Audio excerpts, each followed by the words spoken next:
Hi there.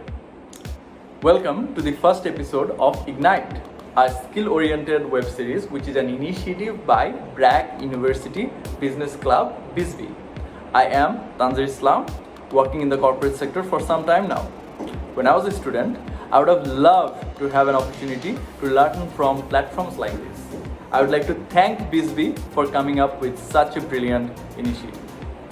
Throughout this series, you will get a chance to learn about different aspects of skill development. Today, on our part 1, episode 1, we will be learning on the hacks of case cracking.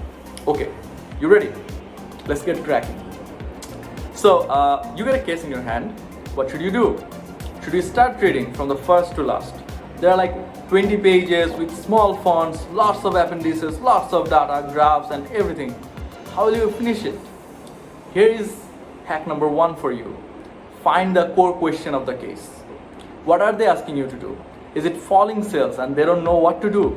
Or is it choosing between growth opportunities? Should they move to Gulshan or Gulistan? You are their savior. Whatever you say matters to them. So find that core question. It's usually in the introduction or the closing pages of the case. Read those portions first. Highlight the question. Now backtrack in your mind a bit. Keep the question in your head. What can be the possible causes for falling sales? While you are thinking about it, go through the different sections of the case. You will get a sense of which part is more important than the rest. Now more than ever, you will need to use the skill of speed reading. You are looking for more information in the core question. Often, the core question is a concerning symptom. The problem is something completely else. Problem is something that causes the symptoms.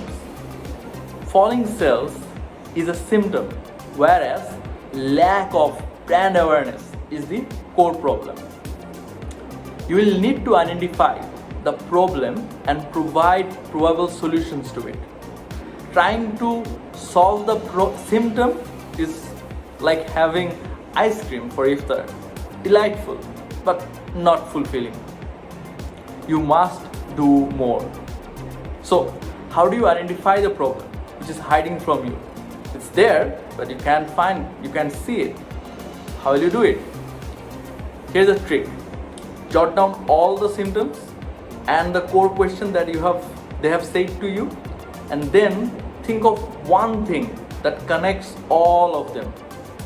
That one thing that connects them all is your core issue or problem. So now you have identified the core issue. You need to come up with alternatives to solve it. Here you will need to use in-depth knowledge of the case and appendices. Find the probable solutions from the cues within the case and supporting information from the appendices. A word of advice: don't set your mind on any solution and try to find ways to justify it. Rather, take the other way around. Find alternatives that is supported by justifiable information. You should be able to quote the case when challenged on your alternative. So whenever someone asks you, why did you find this solution? What gave you this alternative? You should be able to quote it. You should be able to say it's from page number 3, paragraph number 2, line number 1. So now that you have found out all the alternatives to the core question that you have, you need to say which one you need to follow, which one the organization, the company needs to choose to go ahead. To choose the alternative, you need to think back on the core question, core issue. What was the core issue? That is your anchor point. That will guide you towards the right direction. Now, put all the alternatives and see which one gives you the most benefit in solving that core issue. The answer always lies in the case. You just need to connect the information and justify it. Another word of advice: don't use anything outside of the case. Never do it. Your case is the only source material that you need to solve it. So, reading the case wholeheartedly will give you the context.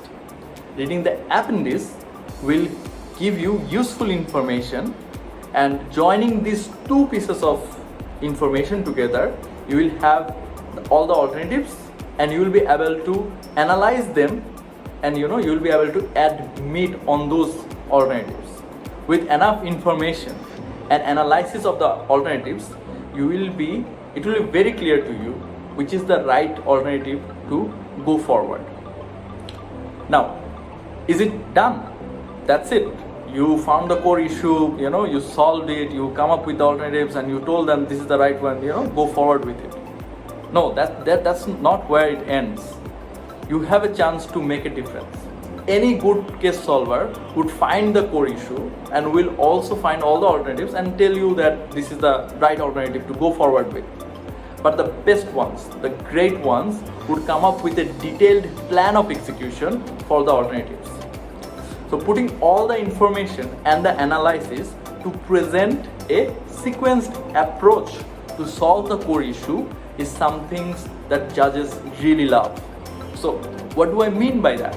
For example, you identified that you are riding on a growth momentum. You need to capitalize on it. Do you explore new markets? Do you invest in a new marketing campaign? Or do you build a new factory? You put forward a solution that you need to capitalize on the existing capacity, then go for building a new factory and simultaneously plan to explore new markets to fulfill the capacity of the new factory. A phase-by-phase approach with solid justifications is something that everyone loves to have. So everything must be justified with data, no assumptions. Use your logic to analyze the data and then come up with a phase-by-phase solution of your alternative. So in the conclusion part, you need to recap a bit. You need to say what were the core issue of the case, what were the alternatives that you have identified, why the alternative that you have chosen is the best one, what were your plan of execution for your alternative, why your solution provides the best benefits to the company. One-liner closing statements. A cherry on the cake is when you put it into very simple words for the judges to remember. Here is the problem your organization have, here is my solution, and this is the right fit. Give your audience a simple storyline to follow. Don't put lots of models and complex analysis that is very hard to understand. Use only key points. Put in-depth analysis or full model in the appendix of your solutions. Don't bog down your judges with too much information. They will not be able to remember it. They will not be impressed. Keep it very simple. So these are the tips and tricks when it comes to case solving. But the real trick is the preparation that you have taken beforehand. Your test didn't start when you have got into the case competition. Your real test has begun when you have taken the preparation bit. So the keys to success is to have a very in-depth, very rigorous preparation. So, and that preparation, there are the real hacks to those preparations. That is, there is no shortcut to success. Success needs a change in mindset and lifestyle. What do I mean by that? A change in mindset means that you have to be accepting of lots of failures. Fast failure and fast learning is crucial. Team members who have similar mindsets is gonna be crucial for your success. Take every opportunity to learn from them. Know the case format by heart. This applies to all your teammates. Practice, practice, practice, and practice. Solve as much cases as possible beforehand, before going to the competition. Treat it as an entrance exam. You prepare for months, then you go to the competition, you have 1 and a half hour or 2 hours to nail it. Take it like that. Judge yourself, judge each other, time your progress. 1 minute, this round, that round, 1 hour, 1 week, 1 month, a year from now. Track your progress. Are you making the right moves? Are you, repeating your mistakes? Have you learned from it? Work on bare minimum. Pen and paper, no slides. How will you tell your story to the audience? Which key information that you really need to deliver to your audience? This will give you skills to work on any setup, any environment, and your storytelling abilities. Build on your knowledge. Learn something every day. Read financial papers. Read business magazines. Follow news, not just business, everything, anything that interests you. Ask yourself, why is this happening? Note your knowledge. Note your ideas down. Make a database of it. This will be your foundation, for greater practice. You will be able to connect more dots more quickly than anyone else. So if I have to leave with only one hack that I want you to remember, is that please acquire knowledge. It will help you acquire skills like speed reading, critical thinking, deep analysis, more information, more ways to solve cases, and identify new hacks of doing things. I wish you all the best in the future competitions. Good luck.